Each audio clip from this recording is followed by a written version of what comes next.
Hey gun people, gonna do a crazy cop story. I figured I'd stand out here with my boys. Hi buddy boy, are you eating your good food because you're a big bloody mess? Oh my goodness, he's a big mess. You don't get a spanking because he's a bad boy. Alright, crazy cop story. So this is back from the military days. At Travis, we had a prison or jail on the base.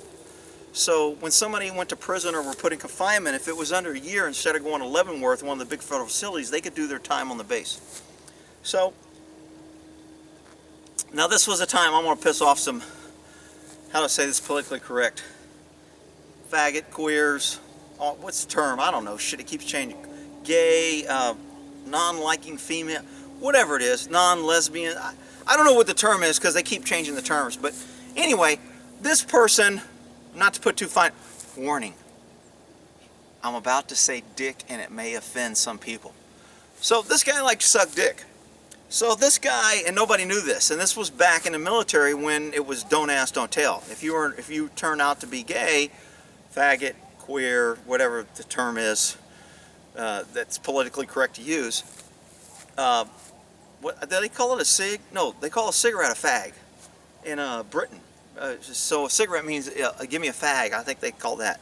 But you can use fag in that term. You can't use fag for a gay person or a person that likes men, a person that likes to suck dick, whatever.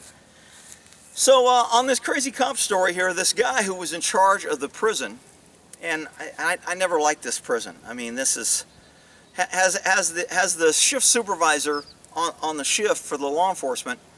Whoever was the shift supervisor for that shift would have to do checks, one check per shift, of the prisoners to make sure they're not being abused and nothing's going on there. And the cops ran this prison. So as a flight chief or shift supervisor, when during my shift, I would have to go to the prison and say, hey, what's going on? Kind of like a post check, and say, what's going on? Is everything okay? You got anybody in confinement? In this prison, the guy who runs it was a master sergeant. He was in the Air Force. Sharp dude. I liked him. His friends. We played poker. I never knew he was gay. I didn't really give a shit, to be honest. He didn't try anything on me, so I don't care. But anyway, and he was a well-respected guy who was moving up quick in the ranks, and everybody loved him until they found out he got caught sucking dick. So I go over there and I check this. Well, when you go and check it, when they get a new prisoner in at this facility, they would strip him of all his clothes, and he would only have a Bible, his underwear, and a mattress with no sheets on the floor. And they called this an evaluation period. Now these are active military dudes who have committed a crime or something, and this is how they treat them.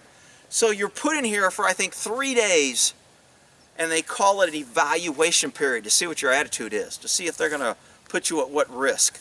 Because if you can't stand there in your underwear for 3 days in this little bitty room and sleep on the floor with no sheets and only have a Bible, then somehow you were a bad prisoner. And I just didn't like it. I thought it was humiliating. I thought it was bullshit. But who was I? I mean, I didn't have any power or control over it, and it is what it is. So my job was to go in and check on them and make sure they're okay. So I would walk in there, and the guys were in their underwear, and they'd have to come and stand at attention and say, sir, so-and-so, whatever their little spiel that they had to say, and I'd be, okay, relax, are everything okay? Do you need anything? Are you being treated all right? Is anybody treating you bad? No, sir, everybody treats me great. I'm happy to be here. And I'm like, okay, great. Okay, thanks. And then I'd leave, and I'd put my little checkbox in the thing and say I did my checks. But it never set well with me. I just didn't like it. I thought it was wrong. I thought it was bullshit. But and people are going to be like, oh, you should have, and you could have, and you're a boot, and you just follow orders. Look, people who say that have never been in the system to where, you've been in there for time, and you've got things invested, and it's your, most people just aren't going to walk away from their job that easy. Hi, buddy. Hi, Mr. T. How's my fuzzy bear? Did I sneak up on you? Did I sneak up on poor old Mr. T? He gets such a fuzzy bear when the winter comes. Oh my goodness, he's a big fuzzy bear.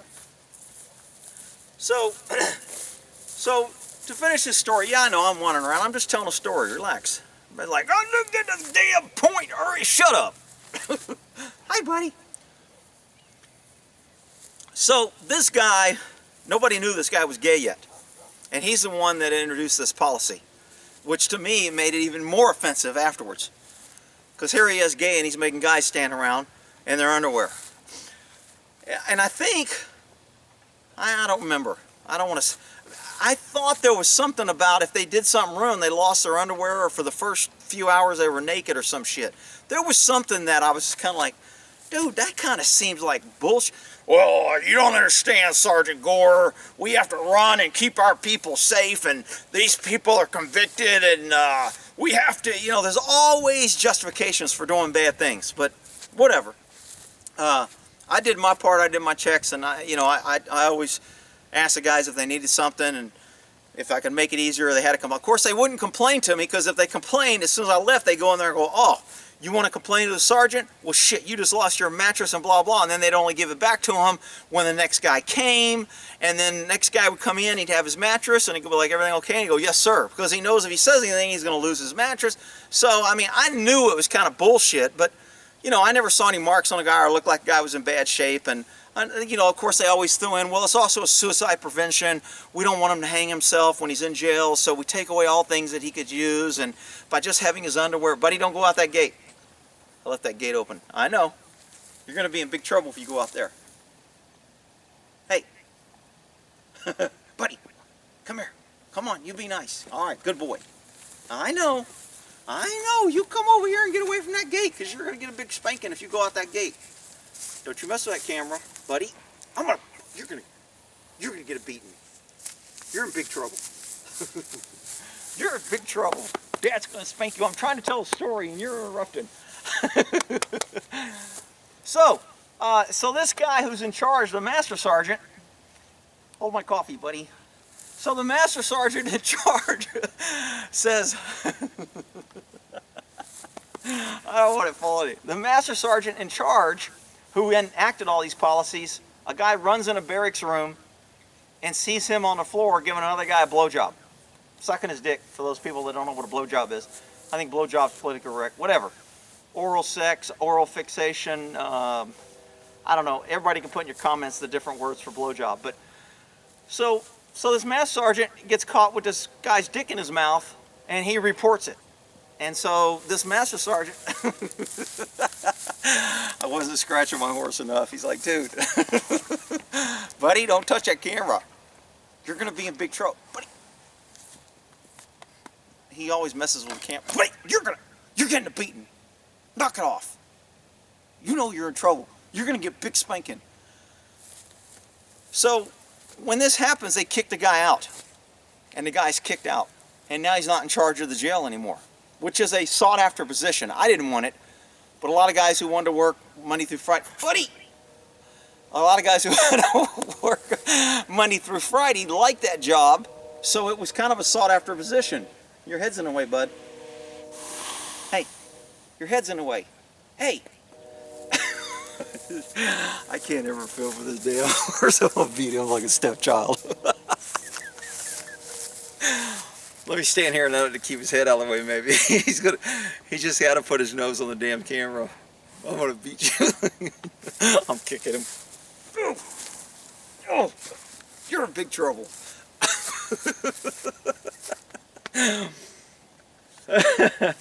You got a little goopy in your eye there. What happened? All right. So basically, that's the cop story. I mean, that's the in and out of it. I'm sure there's people that'll be offended of it. I didn't like it. I don't know if the policy still exists. I don't know who changed it. Gotta work around my horse here. I don't know who changed it or who did what. But that's the crazy cop story for the jail and the gay guy that was running it, making people stand in his underwear, and people that say gay people should be in all jobs. You can make your own decisions. Should all gays be disqualified? You know what? It's just too much craziness out there in the world. So we'll end that there. Buddy, you're in big trouble, mister. You're going to be in big trouble messing up this video. Alright, we'll end that there on a crazy cop story.